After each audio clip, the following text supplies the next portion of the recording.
जय हिंद दोस्तों, कैसे हैं आप लोग। आशा करते हैं आप लोग अच्छे होंगे, स्वस्थ होंगे और अपने अपनी पढ़ाई में लगे होंगे। जैसा कि दोस्तों आपका सीआरपीएफ ट्रेड्समैन टेक्निकल का 1 जुलाई को जो एग्ज़ाम है थर्ड शिफ्ट का, वो दोस्तों आपका समाप्त हो गया है, जिसका जो टाइमिंग था आपका 4:30 to 6:30 था। ठीक है, तो चलिए इस थर्ड शिफ्ट में क्या क्या जीके के प्रश्न पूछे गए थे, इंग्लिश के क्या प्रश्न पूछे गए थे, सभी प्रश्नों को देखेंगे। तो स्टार्ट करते हैं आज का ये वीडियो। तो देखिए, पहला जो प्रश्न आपसे पूछा गया था कि भगवान के निवास को दर्शाने वाली बालकनी जैसी संरचना हर्मिका किस वास्तुकला का हिस्सा है। ठीक है, या पूछा गया था आपका लैंग्वेज थोड़ा सा चेंज हो सकता है कि हर्मिका आपका किस से संबंधित है या हर्मिका क्या है, ये लैंग्वेज चेंज हो सकता है, लेकिन आपका क्वेश्चन इससे रिलेटेड था। ठीक है, तो देखिए, भगवान के निवास का प्रतिनिधित्व करने वाली बालकनी जैसी संरचना हर्मिका बौद्ध वास्तुकला का हिस्सा थी।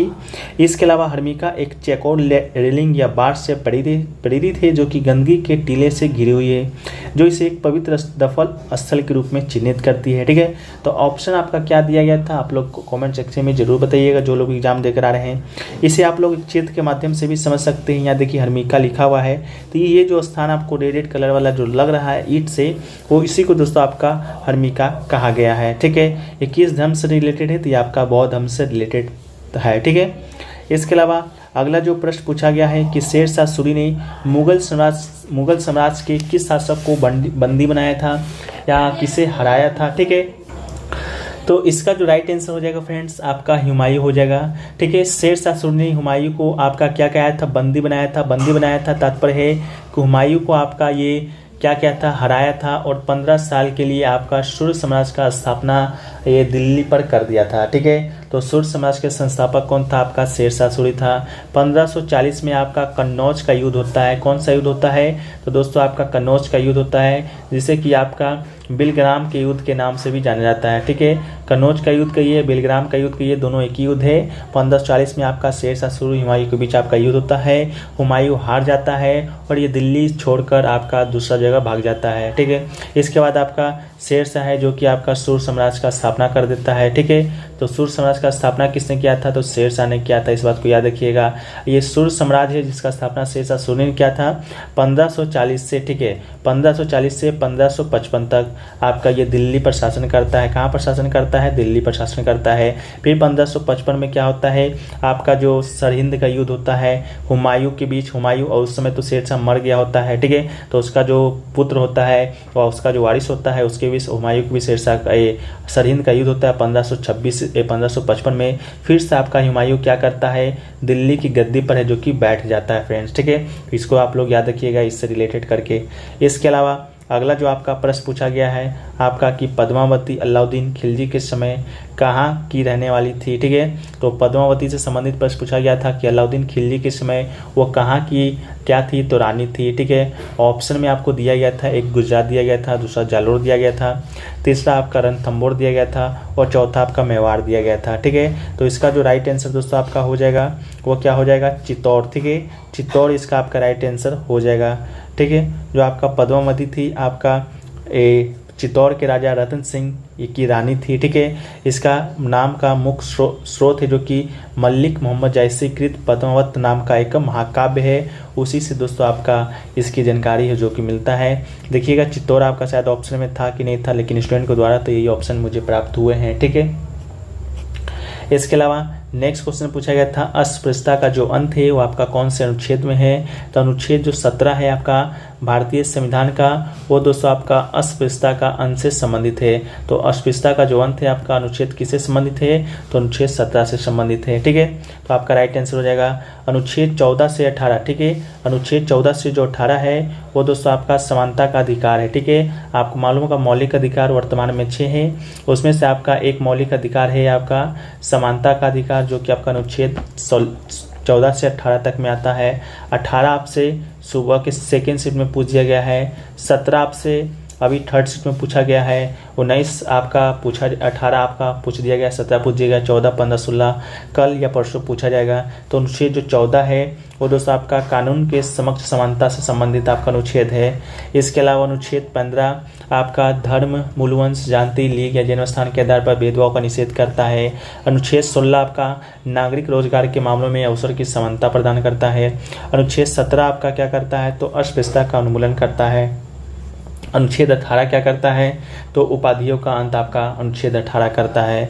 अगला क्वेश्चन पूछा गया था कि जो मुगल है मूल रूप से आपका कहाँ के थे, ठीक है। तो ये दोस्तों आपका मुगल के जो बाबर था वो आपका पहले फरगना का शासक हुआ करता था, ठीक है। तो ऑप्शन में शायद तुर्की मुस्लिम दिया गया था, तो तुर्की मुस्लिम इसका राइट आंसर हो जाएगा। फरगना वादी से आए एक तुर्की मुस्लिम तिमुरिड सिपहलसार बाबर ने मुगल राजवंश की स्थापना की थी। कब किया था मुगल राजवंश की स्थापना? तो 1526 ईस्वी में किया था आपको। तो चलिए फ्रेंड्स, अगला जो क्वेश्चन है वो आपका पूछा गया था कि अवशिष्ट शक्तियाँ हैं जो कि किस देश के संविधान से लिया गया है? तो कनाडा इसका राइट आंसर हो जाएगा, ठीक है। भारतीय संविधान का जो अनुच्छेद आपका 18 है वो दोस्तों आपका कहता है, आपका अनुच्छेद 248 है, जो कहता है कि संसद के पास कानून बनाने का विशेष शक्ति है जो उन मामलों से संबंधित है जिन्हें समवर्ती सूची और राज्य सूची में शामिल नहीं किया गया है, ठीक है। इसके अलावा केंद्र के द्वारा राज्यों के राज्यपाल की जो नियुक्ति है वो भी आपका कनाडा के संविधान से लिया गया है। इसके अलावा सर्वोच्च न्यायालय के सलाहकार क्षेत्राधिकार है, यह भी आपका कनाडा के संविधान से ही लिया गया है। अवशिष्ट शक्तियाँ कहने का जो मतलब है फ्रेंड्स, आपको मालूम होगा कि आपका शेड्यूल आपका 7 है, उसमें आपका 3 प्रकार की सूची का वर्णन किया गया है। कौन कौन सा सूची है? तो एक है आपका राज्य सूची, दूसरा है आपका केंद्र सूची और तीसरा है आपका समवर्ती सूची, ठीक है। तो जो भी विषय आपका इन तीनों में नहीं होगा वो ऑटोमेटिकली आपका अवशिष्ट शक्तियाँ में चल जाएगा। जैसे कि मान लीजिए जिस समय आपका ये संविधान बनकर तैयार हो रहा था उस समय आपका नेट का कोई भी नामो निशान नहीं था, ठीक है। नेट का नामो निशान नहीं था, लेकिन नेट आपका आया, इंटरनेट आया, मोबाइल आया। तो इस प्रकार की जो शक्तियाँ हैं वो ऑटोमेटिक आपका अवशिष्ट शक्तियाँ में चल जाती हैं और इस पर जो कानून बनाने का अधिकार है वो आपका केंद्र सरकार के पास होता है, ठीक है। तो इसको याद रखिएगा। इसके अलावा दक्षिण अफ्रीका के संविधान से क्या लिया गया है? तो संविधान संशोधन का जो प्रक्रिया है जो कि आपका दक्षिण अफ्रीका के संविधान से लिया गया है, ठीक है। तो इसको भी याद रखिएगा। और राज्यसभा के सदस्यों का जो चुनाव है ये भी आपका कहाँ से लिया गया है? तो दक्षिण अफ्रीका के संविधान से लिया गया है। बाकी और भी देशों से बहुत कुछ लिए गए हैं, उसको हम लोग क्या किए हैं कि सेकेंड शिफ्ट के वीडियो में बता दिए हैं पूरा डिटेल पूर्वक, तो आप लोग जाकर वहाँ से देख लीजिएगा, ठीक है। चलिए नेक्स्ट क्वेश्चन पूछा गया था आपका कि प्रथम 10 विषम प्रकृत संख्याओं का औसत कितना होगा? तो इसका राइट आंसर आपका 10 हो जाएगा। मिल गया था क्वेश्चन तो हमने आपको बता दिया।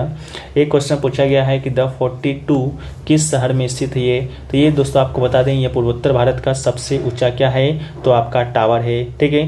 ये पूर्वोत्तर भारत का सबसे ऊंचा टावर है। ये स्थित कहाँ पर है दोस्तों? आपका कोलकाता में स्थित है। तो इसका जो राइट आंसर आपका क्या हो जाएगा? कोलकाता हो जाएगा। बात करें तो ये एक आपका आवासीय गगनचुंबी इमारत है। क्या है? तो आवासीय गगनचुंबी ये आपका क्या है? इमारत है जो शहर के केंद्रीय व्यापारिक जिले चौरंगी में स्थित है। भारत में सबसे ऊंचा 65 मंजिला की इमारत का निर्माण कई साल देरी के बाद 2019 में पूरा हुआ था, ठीक है। तो ये क्या है? तो दोस्तों आपका भारत का सबसे ऊंचा आपका क्या है? इमारत है। कितना किलोमीटर ऊंचा है? तो आपको बता दें ये दोस्तों आपका 249, ठीक है। 249 किलोमीटर आपका ऊंचा इमारत है। इसके पहले आपका कौन सा था, ठीक है। तो इसके पहले दोस्तों आपका आहूजा टावर था जो कि आपका मुंबई में स्थित था। इसका हाइट की बात करें तो 248 था द 14 आपका टावर के पहले, ठीक है। इसके अलावा इसके बाद आपका 247 मीटर आपका वन अवधिना पार्क वो भी आपका मुंबई में स्थित था। इसके अलावा 239 मीटर का ही मुंबई में स्थित है क्रिसेंट वे, ठीक है। तो सभी आपका मुंबई में स्थित था। सबसे ऊंचा इमारत आपका द 14 से पहले, ठीक है। द 14 का निर्माण 2019 में 249 मीटर आपका ऊंचा टावर है। इसको भी आप याद रखिएगा। नेक्स्ट क्वेश्चन देखिए पूछा गया था मटकी निम्न में से किस राज्य का लोक नृत्य है, ठीक है। तो मटकी आपका मध्य प्रदेश का लोक नृत्य है। ये क्वेश्चन पूछा गया था। तो इसका जो राइट आंसर आपका क्या हो जाएगा? ये दोस्तों आपका क्या हो जाएगा? मटकी हो जाएगा, सॉरी मध्य प्रदेश आपका हो जाएगा, ठीक है। चलिए नेक्स्ट क्वेश्चन की बात करेंगे। तो पूछा गया था नील नदी का उद्गम आपका। तो नील नदी का उद्गम की बात करेंगे तो नील नदी का जो उद्गम होता है वो दोस्तों आपका विक्टोरिया झील से होता है, ठीक है। नील अफ्रीका की सबसे बड़ी झील विक्टोरिया झील से शुरू होता है जो कि युगांडा, केन्या, तंजानिया के देशों को छूता है, ठीक है। तो आपका राइट आंसर हो जाएगा। एक क्वेश्चन पूछा गया था MTNL कब लॉन्च किया गया था? तो MTNL का फुल फॉर्म महानगर टेलीफोन निगम लिमिटेड होता है, ठीक है। क्या होता है? तो महानगर टेलीफोन लिमिटेड, इसका जो आपका स्थापना है या लॉन्च किया गया था तो 1 अप्रैल 1986 को आपका लॉन्च किया गया था, ठीक है। यह आपका नेटवर्क ऑपरेटर है, जिस प्रकार आपका BSNL था तो BSNL का फुल फॉर्म आप देख लीजिए, भारत संचार निगम लिमिटेड है। इसका जो स्थापना है 15 सितंबर 2000 को हुआ है। MTL का 1986 में हुआ है, लेकिन अब BSNL और आपका जो MTNL है दोनों आपका मर्ज हो चुका है, ठीक है। इसके अलावा अगला क्वेश्चन पूछा गया था कि अलाउद्दीन खिलजी ने गुजरात अभियान के लिए किसको किसको भेजा था? तो अलाउद्दीन खिलजी ने गुजरात अभियान के लिए आपका 2 लोगों को भेजा था। किसको किसको भेजा था? तो आपका एक था उल्गू खां, दूसरा था आपका नुसरत खां, ठीक है। कौन था? एक आपका था उल्गू खां, दूसरा कौन था आपका? नुसरत खां। नुसरत खां दोस्तों आपका कौन था? वही था जो अलाउद्दीन खिलजी के लिए एक आपका हिंदू किन्नर, ठीक है, मालिक कफूर को 1000 रुपये की राशि में खरीद कर आपका लेकर आया था, वही नुसरत खां था, ठीक है। तो यही दोनों को आपका भेजा गया था कहाँ? सेना गुजरात पर आक्रमण करने के लिए, ठीक है। इसके अलावा अगला जो क्वेश्चन है आपका पूछा गया है कि विरूपाक्ष मंदिर है जो कि कहाँ पर स्थित है? तो ये दोस्तों आपका विरूपाक्ष मंदिर केरल में नहीं, आपका कर्नाटक में स्थित है। कर्नाटक में भी दोस्तों आपका कहाँ पर स्थित है? तो ये आपका हम्पी में स्थित है। तो ऑप्शन में आपका जरूर बताइएगा क्या पूछा गया था, केरल दिया गया था या आपका हम्पी दिया गया था, ठीक है। ऑप्शन में आप लोग कमेंट सेक्शन में जरूर बताइएगा। लेकिन नेक्स्ट क्वेश्चन देखिए पूछा गया था मध्य भारत का सबसे बड़ा पठार कौन सा है, ठीक है। तो इसका जो आंसर है दोस्तों कंफर्म पता अभी तक नहीं लग सका है, लेकिन स्टूडेंट ही बताएं कि बुंदेलखंड का जो पठार है आपका इसका राइट आंसर हो सकता है, ठीक है। हम इस आंसर की पुष्टि नहीं करते हैं, ठीक है। तो बुंदेलखंड का पठार प्रायद्वीपीय पठार का भाग है जो कि मध्य प्रदेश और उत्तर प्रदेश में विस्तृत है, ठीक है। अगर यही था तो ठीक है बताइएगा। अगला है कि तुर्रा जहाँ पर बहुत अधिक वर्षा होती है वो कहाँ पर स्थित है? ऑप्शन आपका इस प्रकार करके दिया गया था, गारो दिया गया था, खांसी दिया गया था और आपका जयंतिया दिया गया था, ठीक है। शायद ये 3 ऑप्शन दिए गए थे, तो मेरे ख्याल से इसका जो राइट आंसर आपका हो जाएगा ये आपका क्या हो जाएगा? खांसी हो जाएगा, क्योंकि सबसे जो अधिक वर्षा है आपका मानसीराम में होता है। मानसीराम मेघालय राज्य के पूर्वी खासी पहाड़ी जिले का एक शहर है, ठीक है। तो जब मानसीराम आपका खासी पहाड़ी जिले का शहर है तो आपका तुर्रा भी कोई जगह का नाम होगा मानसीराम में, तो भी आपका ऑब्वियसली आपका खासी पहाड़ी से ही संबंधित होगा, जो कि दुनिया में सबसे अधिक वर्षा प्राप्त है जो कि करता है, ठीक है। एक क्वेश्चन देखिए पूछा गया था नर्मदा नदी अपने मुहाने पर क्या बनाती है, ठीक है। तो एक्सचोरी इसका राइट आंसर हो जाएगा। नर्मदा नदी की बात करेंगे तो इसका जो उद्गम है मैकाल पर्वत की अमरकंटक चोटी से होती है और यह आपका कहाँ गिरता है? अरब सागर में गिरता है। अरब सागर में गिरने वाली प्रायद्वीपीय नदी है, भारत के पश्चिम की ओर बहने वाली सबसे बड़ी नदी है। एवरेस्ट घाटी से होकर प्रवाहित होती है। नदी अपने मुहाने पर डेल्टा की जगह क्या बनाती है? तो एस्चुरी बनाती है, ठीक है। तो ये आपका राइट आंसर आपका क्या हो जाएगा? राइट आंसर आपका हो जाएगा, ठीक है। इसके अलावा नेक्स्ट क्वेश्चन की हम लोग बात करेंगे। तो नेक्स्ट क्वेश्चन पूछा गया था आपका हिंदी का कि खिसियानी बिल्ली खंबा नोचो, ठीक है। खिसियानी बिल्ली खंबा नोचो का आपका क्या पूछा गया था? लोकगीति यानी कि मुहावरा पूछा गया था। तो देखिए खिसियानी बिल्ली खंबा नोचे का जो मुहावरा का अर्थ होता है वो दोस्तों आपका क्या होता है? तो वो आपका होता है किसी बात पर लज्जित होकर क्रोध हो जाना, ठीक है। तो किसी बात पर लज्जित होकर क्रोध हो जाना इसका मुहावरा होता है। अगर इसके वाक्य में हम लोग प्रयोग करें तो देखिए क्या कर सकते हैं, तुम खुद परीक्षा में पास नहीं हो सके और मास्टर जी पर दोष लगा रहे हो, तो ये तो वही बात हो गई खिसियानी बिल्ली खंबा नोचे, ठीक है।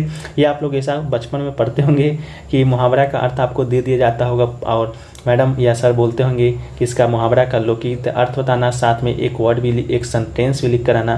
तो इस प्रकार करके आप लोग पढ़ते होंगे, तो इस प्रकार करके आप याद रखिएगा। एक आपका आया था कमल का प्रवाची शब्द में आपका पंकज दिया गया था, ठीक है। पंकज किसका प्रवाची है? तो कमल का है। इसके अलावा कमल को क्या क्या कहा जाता है? तो देख लीजिए जलज कहा जाता है, अम्बुज कहा जाता है, सरोज कहा जाता है, सतदल, नीरज, इंदिवर, सरीस, अरविंद, नलिन, इस प्रकार करके पुष्कर, लेखनी, खरका, इतना नाम आपका क्या है? तो एक ही कमल का इतना सारा पर क्या है? प्रवाची शब्द है। तो एक नजर देख लीजिए, पढ़ लीजिए, हो सके तो कल के एग्जाम में, परसों के एग्जाम में देखने को मिल भी सकता है। अगला है आपका होली का त्यौहार है किसके उपलक्ष्य में मनाया जाता है? तो रंगों से संबंधित एक ऑप्शन दिया गया था जो कि आपका बिल्कुल राइट आंसर था, ठीक है। इसके अलावा एक क्वेश्चन आपका आया था महात्मा गांधी दक्षिण अफ्रीका से भारत है जो कि कब लौटे थे? तो 1915 का वो ईस्वी था, वो दिन था आपका 9 जनवरी का। तो 9 जनवरी 1915 को आपका महात्मा गांधी है जो कि वापस भारत लौटे थे, और यही 9 जनवरी को आपका भारत में प्रवासी भारतीय दिवस है मनाया जाता है, गांधी जी को दक्षिण अफ्रीका से वापस लौटने के याद में। ठीक है, तो प्रवासी भारत दिवस कब मनाते हैं हम लोग? तो हम लोग मनाते हैं 9 जनवरी को। एक पूछा गया था कि सिंधु सभ्यता का प्राचीन बंदरगाह कहाँ स्थित है, यानी कि डॉकयार्ड। ऑप्शन में आपका लोथल दिया गया था, जो कि बिल्कुल राइट आंसर हो जाएगा। लोथल का उत्खनन सिंधु घाटी सभ्यता स्थल का एकमात्र बंदरगाह है। लोथल सिंधु घाटी सभ्यता के कई खंडरों की खोज आपका करने के लिए प्रसिद्ध है। ठीक है, इसके अलावा लोथल साबरमती और उसकी सहायक भगवा नदी के बीच स्थित है, और चावल की जो खेती है लोथल के हड़प्पा स्थल से ही जुड़ा हुआ है। ठीक है, तो इसको भी आप लोग याद रखिएगा। अगला जो क्वेश्चन आपका आया था वो दोस्तों आपको पूछा गया था निर्भय का आपका संधि विच्छेद पूछा गया था कि ठीक है, निर्भय का दोस्तों आपका क्या पूछा गया था? संधि विच्छेद पूछा गया था। तो निर्भय का जो संधि विच्छेद होता है वो दोस्तों आपका होता है नी प्लस भय। ठीक है, तो नी प्लस भय, ठीक है, इसका आपका क्या हो जाएगा? संधि विच्छेद दोस्तों आपका इसका राइट आंसर हो जाएगा। ठीक है, इसके अलावा एक क्वेश्चन और पूछा गया था, वो क्वेश्चन पूछा गया था कि मदिरा का संबंध किससे नहीं है। ठीक है, क्या पूछा गया था? तो मदिरा का जो संबंध है आपका किससे नहीं है। ठीक है, तो ऑप्शन में आपको क्या क्या पूछा गया था? तो एक ऑप्शन आपका दिया गया था कैकू। ठीक है, दूसरा ऑप्शन दिया गया था आपका कादम्बरी। ठीक है, कादम्बरी था। एक ऑप्शन आपका था शराब, एक ऑप्शन था दोस्तों आपका मधु। ठीक है, तो ये आपका 4 ऑप्शन दिए गए थे। मदिरा का संबंध आपको बताना था, तो इसका मतलब है कि मदिरा का आपको फुल फॉर्म बताना था। तो देखिए, मदिरा का फुल फॉर्म में आपका जो होता है मधु आपका होता है। इसके अलावा आपका जो शराब है वो भी दोस्तों आपका क्या होता है? मदिरा का ही फुल फॉर्म होता है। ठीक है, इसके अलावा हाला ये भी आपका मदिरा का ही प्रवाची है। इसके अलावा मदी, वारानी, ठीक है, इसके अलावा सूरा, ये सभी क्या है दोस्तों आपका मदिरा का ही फुल फॉर्म है। इसके अलावा कैकू होगा या कादम्बरी होगा इसका राइट आंसर, तो उसको हम लोग क्या करेंगे बाद में देख लेंगे, अभी कंफर्म पता नहीं चल पा रहा है। बाकी आप लोग को तो मालूम होगा, तो आप लोग ज़रूर बताइएगा कि कैकू होगा या कादम्बरी होगा, क्योंकि आपका शराब और मधु तो होगा नहीं। ठीक है, तो मेरे ख्याल से आपका हो सकता है कि कादम्बरी ही हो। ठीक है, लेकिन कंफर्म नहीं है। ठीक है, तो ये फ्रेंड्स आपका क्वेश्चन पूछा गया था। इसके अलावा एक आपका क्वेश्चन गधांश से आपका आया था। गधांश किसके ऊपर था? तो ये आपका आकाश के ऊपर आपका क्या है? गधांश आपका देखने को मिला था। ठीक है, तो ये सभी क्वेश्चन है जो कि पूछे गए थे। एक क्वेश्चन आपका पूछा गया था कि 4086.793 में दहाई का अंक क्या होगा। ठीक है, दहाई का अंक पूछा गया था। जिन लोगों को मालूम है ऑप्शन में 9, 3, 8, 6 दिया गया था। तो जिन लोगों को मालूम है आप लोग कमेंट सेक्शन में ज़रूर बता दीजिएगा कि इसमें दहाई का अंक कौन सा होगा। ठीक है, इसके अलावा मैथ के भी कुछ प्रश्न मिले हैं, लेकिन उसको हम लोग सॉल्व नहीं कर पाए हैं। आप लोग सॉल्व कर लीजिएगा। हम क्वेश्चन को एक बार हम लोग आपके सामने है जो कि पढ़ देते हैं। ठीक है, एक क्वेश्चन देखिए पूछा गया था कि मोहन और रमेश मिलकर एक कार को 15 दिन में पूरा कर सकता है। मोहन रमेश से 50% अधिक कुशल है, तो अकेले मोहन द्वारा कार को पूरा करने में दिया गया समय ज्ञात करना था। ठीक है, तो ये क्वेश्चन आपसे पूछा गया था, तो इसका जो राइट आंसर था आपका 25 दिन। ठीक है, 25 दिन इसका आपका राइट आंसर था। स्टूडेंट के द्वारा आपको ये बता भी दिया गया है कि इसका सॉल्यूशन क्या हो सकता है। तो इसका जो राइट आंसर था दोस्तों आपका क्या था? 25 दिन था। ठीक है, इसके अलावा भी और क्वेश्चन मिले हैं, उसका आंसर तो नहीं है, फिर भी हम एक बार आपके सामने आपके लिए पढ़ देते हैं। बाकी जिन लोगों को याद होगा इसका आंसर आप लोग कॉमेंट सेक्शन में ज़रूर बता दीजिएगा। ठीक है, तो देखिए वो क्वेश्चन क्या है। पहला क्वेश्चन है कि किसी वृत्त का व्यास दिया गया है 22 सेंटीमीटर, तो आपको परिधि का क्षेत्रफल निकालना है।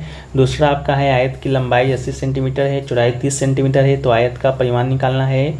इसके अलावा आयत का क्षेत्रफल दिया गया है 2400 सेंटीमीटर, लंबाई दिया गया 80, चौड़ाई 20, तो लंबाई और चौड़ाई को दोगुना कर देने पर उसका परिमाण क्या होगा, ये क्वेश्चन पूछा गया है। इसके अलावा अगला पूछा गया है 30 वर्ष के लिए 8% की दर से चक्रवृद्धि ब्याज क्या होगा। एक है आपका 8m × 9m × 10m धन में कितनी बड़ी छड़ रखा जा सकता है, ये क्वेश्चन पूछा गया है। अगला है कि दर 12% है, जबकि PR आपका 20,000 है 20 महीने का, तो साधारण ब्याज आपको निकालना है। ठीक है, तो जिन लोगों को मालूम है एक का आंसर इतना होगा, 2 का इतना होगा, 3 का इतना होगा, आप लोग दे सकते हैं। बाकी वीडियो आपको कैसा लगा फ्रेंड्स, कमेंट सेक्शन में बताइएगा। अच्छा लगा हो तो वीडियो को लाइक कर दीजिएगा, और चैनल पे दोस्तों नए होंगे चैनल को सब्सक्राइब कर दीजिएगा, और नोटिफिकेशन बेल कॉल पे क्लिक कर लीजिएगा। बाकी PDF आपको कहाँ मिलेगा, तो टेलीग्राम पे मिल जाएगा, 2 लैंग्वेज में, हिंदी और अंग्रेजी में, तो आप लोग जाकर वहाँ से ज्वाइन कर लीजिएगा। बाकी अगर व्हाट्सअप पे प्राप्त करना चाहते हैं तो व्हाट्सअप नंबर है 997373741666, ये मेरा व्हाट्सअप नंबर है। यहाँ पर अपना CRPF लिखना है और अपना एग्ज़ाम डेट लिखिएगा, और अपना कौन से शिफ्ट में आपका एग्ज़ाम है वो भी लिखिएगा, तो आपको वहाँ भी मिल सकता है। ठीक है, तो चलिए वीडियो को यहीं पर समाप्त करते हैं। वीडियो अच्छा लगे वीडियो को कर दीजिए लाइक, चैनल पर नए चैनल कर दीजिए सब्सक्राइब। जय हिंद, जय भारत, वंदे मातरम।